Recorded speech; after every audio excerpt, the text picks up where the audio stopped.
తెలుగు వారి number 1 choice Telugu matrimony. Amaravati శాశ్వత రాజధానిగా ఉండేలా పార్లమెంట్లో బిల్లు తెచ్చేందుకు ప్రయత్నిస్తున్నట్లు చెప్పారు కేంద్ర మంత్రి పెమ్మసాని చంద్రశేఖర్. కేంద్ర హోంమంత్రి అమిత్ షాతో దీనిపై మాట్లాడారని, హోంశాఖలో ఫైల్ క్లియర్ అయిందని చెప్పారు. ప్రస్తుతం ఈ ప్రతిపాదన న్యాయశాఖ పరిశీలనలో ఉందన్న పెమ్మసాని, వచ్చే పార్లమెంట్ సమావేశాల్లో బిల్లు వస్తుందని ఆశిస్తున్నామన్నారు. అవునమ్మా, మేము లా డిపార్ట్మెంట్ తోటి వర్క్ చేస్తున్నాం, ఫైల్ మూవ్ చేస్తున్నాం. చూడాలి, పార్లమెంట్ సమావేశాల్లో బిల్లు వస్తే పెట్టించాలనేది మా ఉద్దేశం. అంటే అది కాదు, క్యాపిటల్ అమరావతి అనేది పర్మనెంట్ పార్లమెంట్ సాక్షిగా ప్రవేశపెడితే దానికి ఒక శాంక్టిటీ ఉంటుంది అనేది. అది గౌరవ ముఖ్యమంత్రి గారు అమిత్ షా గారితో మాట్లాడారు లాస్ట్ టైం వచ్చినప్పుడు. హోమ్ అఫైర్స్ లో ఫైల్ మూవ్ అవుతోంది, లీగల్ క్లియరెన్స్ అయిపోయింది. ఈసారి వస్తుందని అనుకుంటున్నాం, చూడాలి ఎంతవరకు.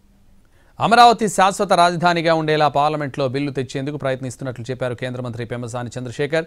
కేంద్ర హోంమంత్రి అమిత్ షాతో దీనిపై మాట్లాడారని, హోంశాఖలో ఫైల్ క్లియర్ అయిందని చెప్పారు. ప్రస్తుతం ఈ ప్రతిపాదన న్యాయశాఖ పరిశీలనలో ఉందన్న పెమ్మసాని, వచ్చే పార్లమెంట్ సమావేశాల్లో బిల్లు వస్తుందని ఆశిస్తున్నామన్నారు.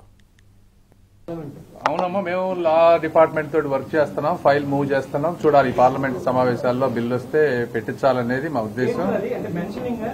అంటే అది కాదు, క్యాపిటల్ అమరావతి అనేది పర్మనెంట్ పార్లమెంట్ సాక్షిగా ప్రవేశపెడితే దానికి ఒక శాంక్టిటీ ఉంటుంది అనేది. అది గౌరవ ముఖ్యమంత్రి గారు అమిత్ షా గారితో మాట్లాడారు లాస్ట్ టైం వచ్చినప్పుడు. హోమ్ అఫైర్స్ లో ఫైల్ మూవ్ అవుతోంది, లీగల్ క్లియరెన్స్ అయిపోయింది. ఈసారి వస్తుందని అనుకుంటున్నాం, చూడాలి ఎంతవరకు.